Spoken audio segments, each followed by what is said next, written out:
I'm a little assistant professor of computing at the Islamic University of Kuala. And okay, do we have? Right. Okay. So the topic that I'm going to present is basically about Pythonic parallelism. It targets very basic concepts about how Python code executes at the architecture level, particularly in terms of the Flynn's taxonomy that was defined many decades ago by Flynn. So this will go here.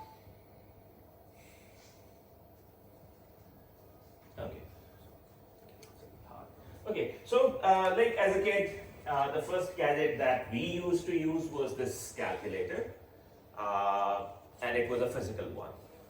Nowadays, maybe a software calculator is more prevalent, but this is the gadget that we all began with. And living with this gadget or starting with this gadget, we ultimately came to realize that, okay, computers are emerging and they are there. So I mean, when we used to look at computers from a primitive perspective, we obviously were like inclined to draw some kind of comparison that what is something that differentiates a calculator from a computer. And again, the primitive thought that would come to my mind would be that maybe it is an extended form of calculator. It is something that can do lots of stuff in addition to simple primitive calculator. But like as we grew, we like realized that the primary difference that puts computers apart and puts them in a position that can be regarded as revolutionizing the world is their ability to get programmed. So that stored program concept that was given by von Neumann was basically driving this, and as against calculators where we had fixed instructions embedded into hardware, we had the ability to give instructions in the form of software to computers, and that ability to be able to program computers was something that was really making the difference. So we could store software, the real difference between software and hardware became clear at that time, and we were able to store software in main memory, instructions in main memory, and we had more general purpose hardware that we could execute anything on. And that is why like we have so many apps. If we need any new feature, instead of devising new hardware for that, for dedicated matter, we will just be writing software codes now. That's why so many programmers exist, because we are no more bound to like going to factories and like building custom hardware for that matter. If we talk about like processor evolution, it started with vacuum tubes in 1940s. These are a few of the early computers which were having processors based on vacuum tubes. The Colossus from 1943 and the ENIAC from 1946. Soon there was a shift and electronics was like getting boom. We had transistor-based computers in 1950s. So for example, this is Stradec at Bell's Lab from 1955. And the evolution obviously didn't stop. It did. And we obviously went towards integrated circuits very soon. In 1960s and 70s was the era when integrated circuits was getting to the market. And like this is a snapshot of like IBM System 360 from 1964. But like at that time, it was mainly focused that maybe we should be developing big computers that can serve as many users with dumb clients as possible. And we were like serving them like from obviously one place. But slowly the focus was shifting towards microprocessors, and it is said that in 1971 Intel 4004 was primarily the first commercial microprocessor that was made available to the market. And then one more thing that emerged in 1965 was like Flynn's taxonomy. Although microprocessors were late to arrive, but like mainframes and these kind of things were already in the evolution. So the principles of parallelism were already under devising. Like imagination always exceeds the realities. So people were conceiving these things. And then there was like a proper taxonomy that was developed by Flynn's. And I guess to date, Flynn's taxonomy has pretty much driven the processor design, the architecture design, in terms of parallelism particularly. So Flynn said that, okay, you can look at it from two perspectives, from the data perspective and from the instructions perspective, and you can develop this kind of taxonomy that you can have like single or multiple data streams and single or multiple instruction streams, and based on those combinations you can have a taxonomy that can define parallelism. And starting from 1965 to date, this pretty much is prevalent taxonomy that is driving the processor architecture designs. So the first one is called SISD, single instruction, single data. So you have one instruction coming from, so can we use this to point? Yeah. So we have like single instruction and single data item coming from the pool of instruction and data, whether it is same memory or different memory, and the processing unit is able to execute it. So for example, if we look at this simplest possible instruction that A is given B plus C, so we will be computing B plus C, how will it be like happening at the processor level? So like it's a simple instruction given in Python. So the instruction will be fast. I'll not be going into like architectural nitty-gritties, but like instruction will be fast. It will be like taken to the processor. The next thing that will happen is, if it allows, am I pressing it wrong, or like is it really a bit hard?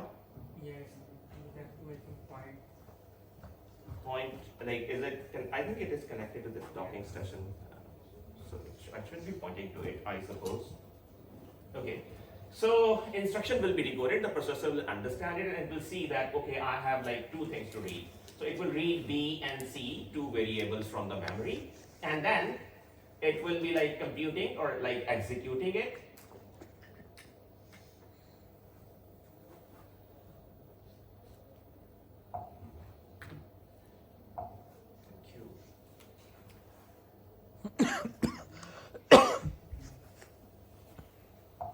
Okay, so it will be executing it, so the sum will be computed, and then the next step is that it also needs to store the result back into RAM. So this is how a normal SISD instruction would execute. This is how every normal Python instruction executes at the architecture. Okay. Okay, now like what do we need to execute this kind of instruction, the SISD instruction? Well, apart from the evolution that has taken place, the speed ups and little architectural differences, it will execute in the same way on Intel 4004 or Intel Core i9. There isn't any real difference in terms of general architectural principles that we will exhibit in this regard. And in terms of software, you need like any like simple Python interpreter that can like execute these instructions. So that is SISD. SISD has like primarily nothing to do with parallelism. So the next thing that we see is SIMD, that is single instruction, multiple data.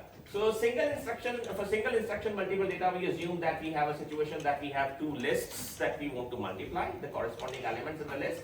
So we multiply them, for example, using this Pythonic style that for PQ in zip, price and quantity. And then we say we have an output list ST, and we append the product of these two things in that list, right? So how would this execute on a processor? So if these instructions are written in Python in the way, right? We also said that when we code in Python, you use Pythonic way of coding. So zip, for example, is one thing that is regarded as a Pythonic way of coding. So again, the instruction will be fast. In this case, since we have an array of elements or list of elements, so like we have also like included index, we will be reading one pair of numbers of P and Q at one time. We will be computing their product, and then we will be storing the result of that particular pair on the respective index. Now the next thing is, we will have to iterate. Not so simple, but we will have to iterate over this as well, right? So we will go back, read the next pair of numbers, then we will compute their product, then we will store their result in the memory, then we will iterate again as long as there are elements in the array. Okay, so like so far there is no parallelization at all. Now this is another version that uses NumPy. NumPy, if you know, is a like very popular Python library. So that we import NumPy library here. We instead of declaring legacy Python list, we declare two NumPy arrays and we say that use this, for example, price into quantity, ST is equal to price into quantity. So we say that this is vectorized, single loop-free multiplication that we are doing. And we say that, okay, no matter what is the length of price and quantity, we can just put them into this kind of relationship. It will multiply the entire list all at once and store the result in ST all at once. We have avoided loop. But the thing is, there are multiple numbers. So won't we need to iterate at the level of architecture? That's the primary question that we need to answer. So how will it execute? So instruction is fast, right? And in this case, you read P and Q. P and Q are not read as simple numbers. They are read as vectors, and we will soon unravel what we mean by reading vectors in the processor, right? So it's not just like that we will be repeating. We will be computing this product all at once, and then we will be storing the result all at once. And yes, primarily, in principle, we shouldn't be required to repeat in this case, right? So we will just cover the details of how this thing will be possible now.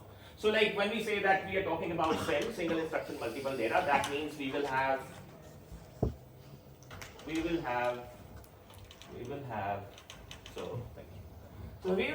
single multiplication instruction, that is multiply x and y, right? And we will have multiple streams of, or say pairs of data that will be given to multiple processing units, theoretically speaking, multiple processing units, and it will be computed simultaneously onto this. And obviously, the next question that would emerge is, this should need multiprocessors, because we're saying that we will be doing these computations in parallel. Well, the answer is no. We don't need multiprocessor for this, right? So what do we need? Any guesses? Threads? No, not at all. Let's first conceive a multiprocessor and then go to threads. So then we will need single processor, but it must be a vectorized processor, a processor that supports vectorization, right? And well, the next thing would be, well, if we are talking about a vectorized processor or a processor that supports vectorization, it must be a special one. No, it's virtually every processor that you have is vectorized. It has support for vectorization. So when did vectorization first emerge? It was basically an extension as, it was named MMX, an extension to a legacy x86 architecture of Intel microprocessors in 1997. And what it did was, it provided large registers to pack multiple data items or multiple arguments at one time. So at the beginning in 1997, it was just 64 bits. And it just continues in Pentium 3, we had SSE, streaming SIMD.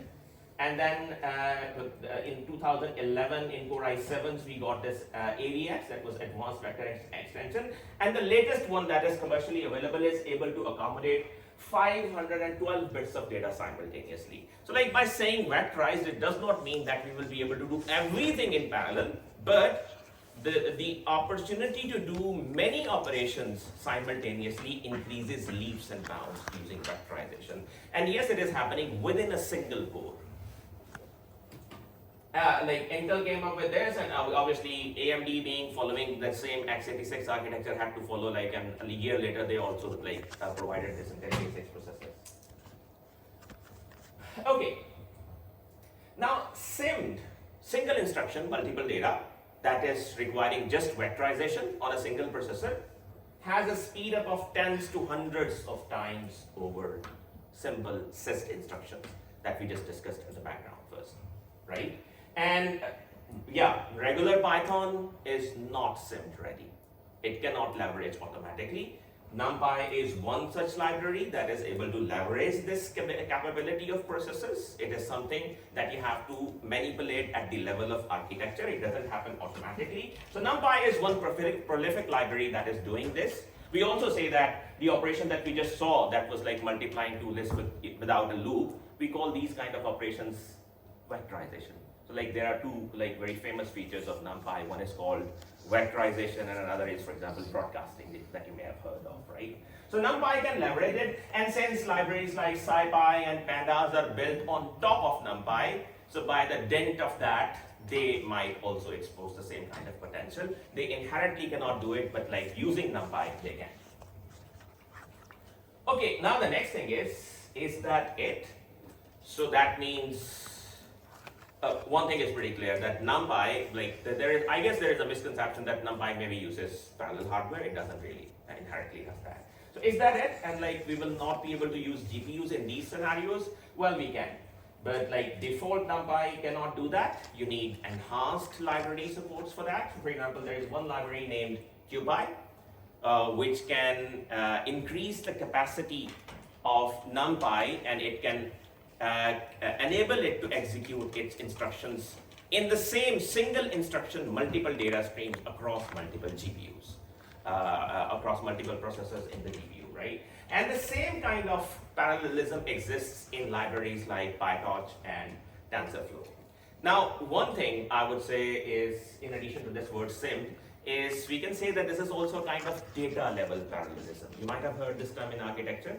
Like we use these two terms. One is called data level parallelism and another is called instruction level parallelism. So like here we are parallelizing over data. Instruction remains the same.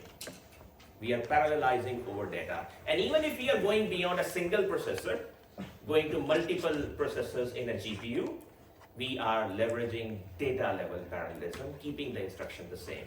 And that happens in PyTorch and TensorFlow too. Okay, now the next one is, so we have covered two: single instruction, single data, and then single instruction, multiple data. The third one is we go to multiple instruction streams, and the first one in that is multiple instructions, single data.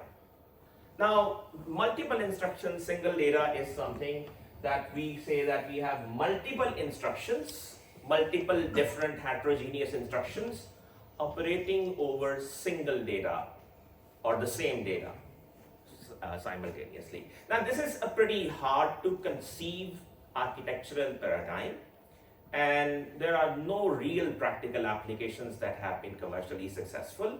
And if I say that missed is missed, that would be all right. So we are happily missing it.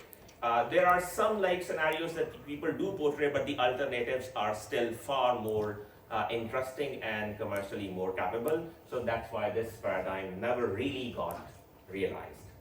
And the last one is multiple instructions, multiple data, where we talk about true parallelism in spirit. So in multiple instructions and multiple data, we say that, okay, we will have multiple heterogeneous instructions. For example, we have multiply instruction and we have square instruction. So like we have multiple instructions, at least two are portrayed here, and we have multiple data for multiple instructions as well. So like maybe one set of data is going to like one set of instructions and another set of data is going to another set of instructions, right? So both things are in multitude. That's when we call it MIMD.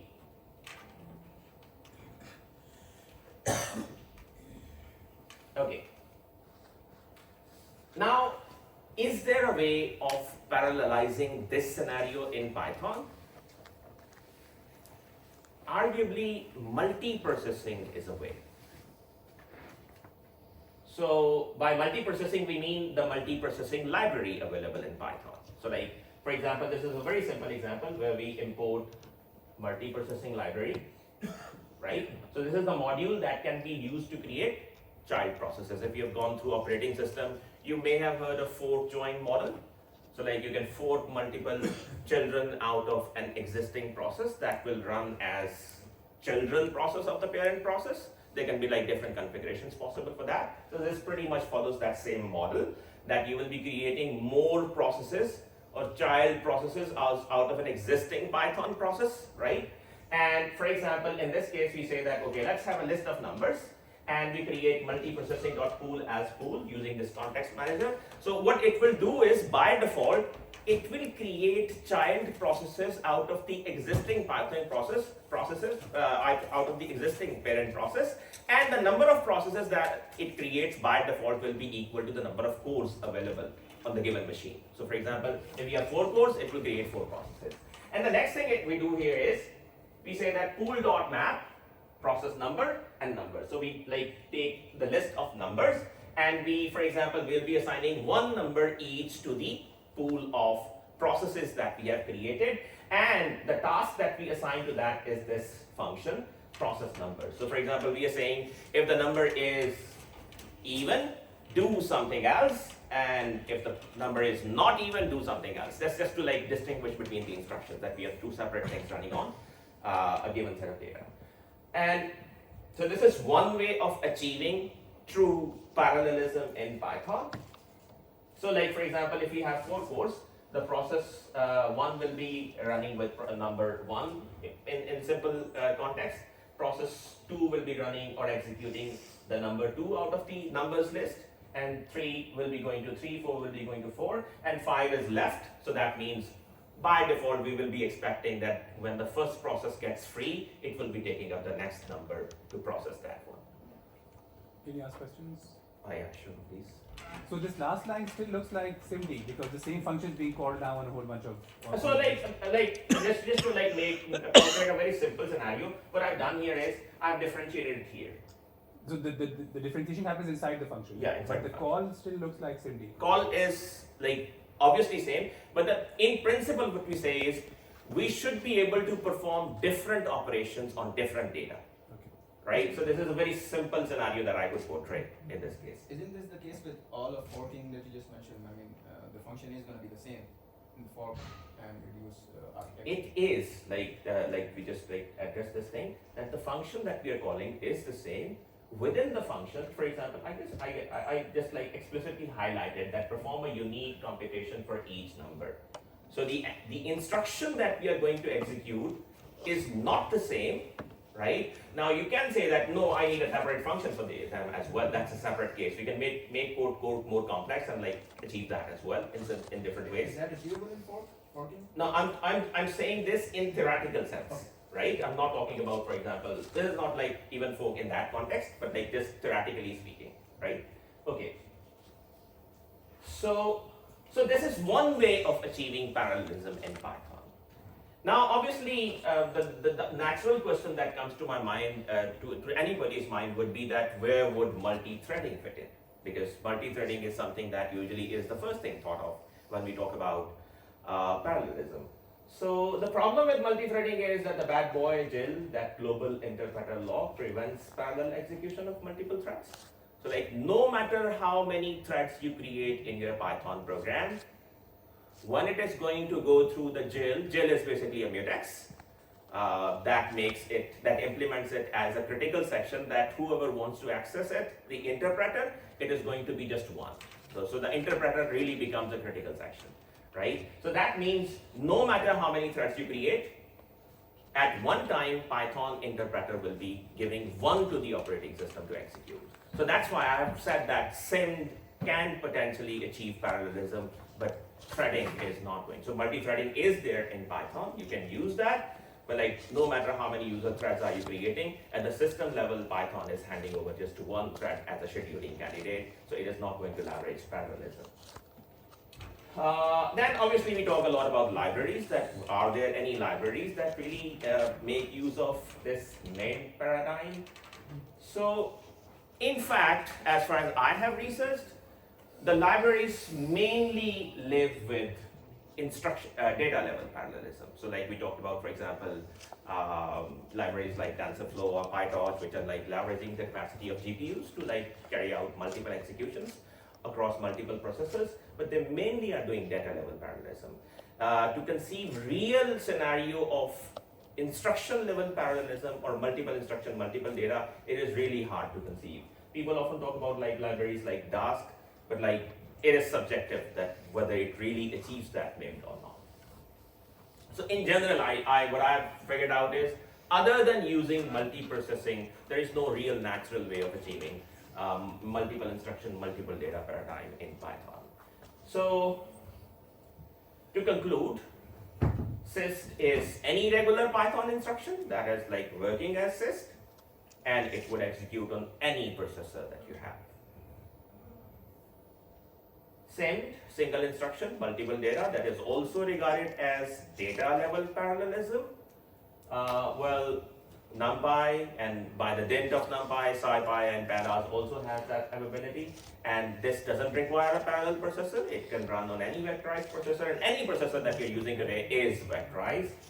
And like there are libraries like QPy and TensorFlow and PyTorch, which basically can extend this SIMD operation to multiple processors in terms of, for example, GPU.